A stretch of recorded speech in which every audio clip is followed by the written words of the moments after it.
Welcome to Off the Beaten Pot, bringing great food back to the great outdoors. My name's not Tom.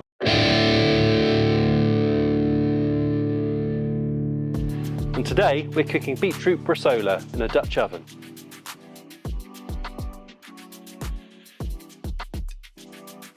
So what we're going to cook today is slow cooked beetroot, slow roasted over hay. And what we've got here is a Dutch oven filled with sweet vernal grass. And what I've done is just harvested some of this hay, dried it out slightly in the sunshine, and then we've just lined the Dutch oven with that. And then what we're going to do is just put beetroot in here. These are just some fresh organic beetroot, and all I'm going to do is just snap the tops off. We don't need those, we can save those for another dish. Skins and everything. And as this cooks, these skins will go all wrinkled, but they'll protect the inside flesh of the beetroot.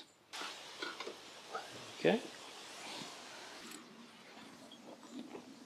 So the Dutch oven, as the name implies, works like an oven, but our heat source is primarily coming from underneath when it's hanging on the tripod like this.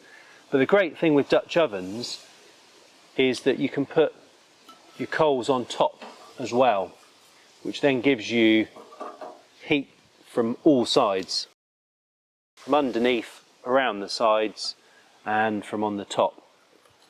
If you don't want as high a heat, you could just have a few coals on there. But yeah, you know, we've not got the function that you have with an oven just to turn it up to the desired temperature. A lot of it is moving the pot around and just you know, kind of experimentation. It's a lot more of an intuitive process. So yeah, you may find you get it wrong, but you're never going to get it so wrong that the food's inedible. Usually, it's part of the fun, I think, is kind of learning to cook with your instincts a bit. Yeah, let's do a little reveal. See how we're going so far. Yeah, they're starting to steam and roast quite nicely.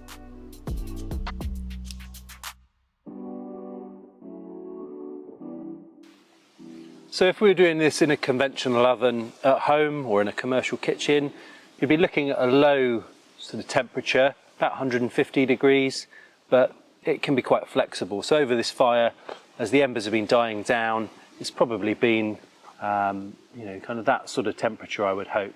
And this will have been slow roasting, steaming away quite nicely in here. The aromatic smoke from the sweet vernal grass will infuse into the beetroot, hopefully. And let's have a look and see how we've been getting on. You can see the hay has changed colour there. The sweet vernal grass has gone a really nice kind of dark brown, golden brown. Beetroots are really shriveled up.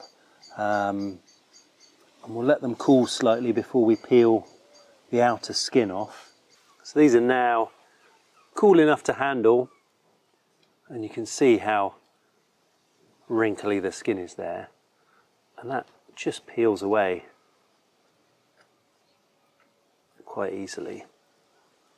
You can do that with your fingers or with your knife. You can just sort of trim some of it and peel it like that. You can sort of see the colour of that in the middle. Absolutely gorgeous.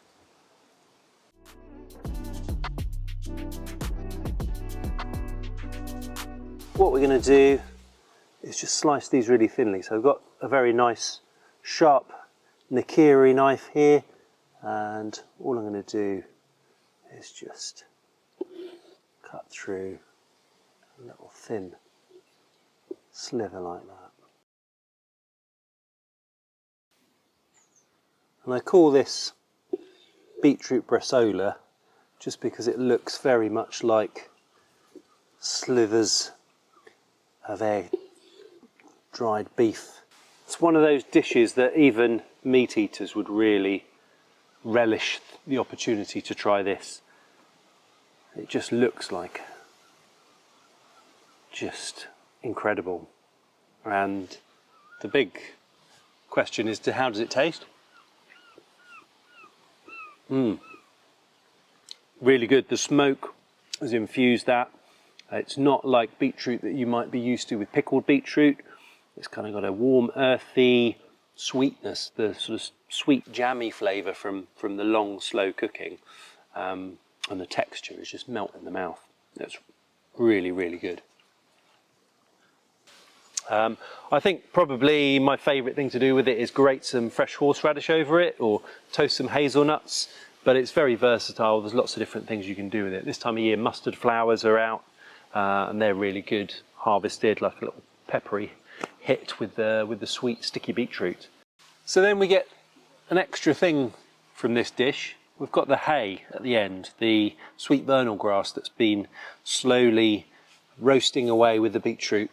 And there's a great recipe in Nicholas Eksted's book for hay salt. So what we're going to do is make some hay salt with this leftover sweet vernal grass hay. I'm just going to torch it in the pan, in the Dutch oven here, and mix it with some sea salt.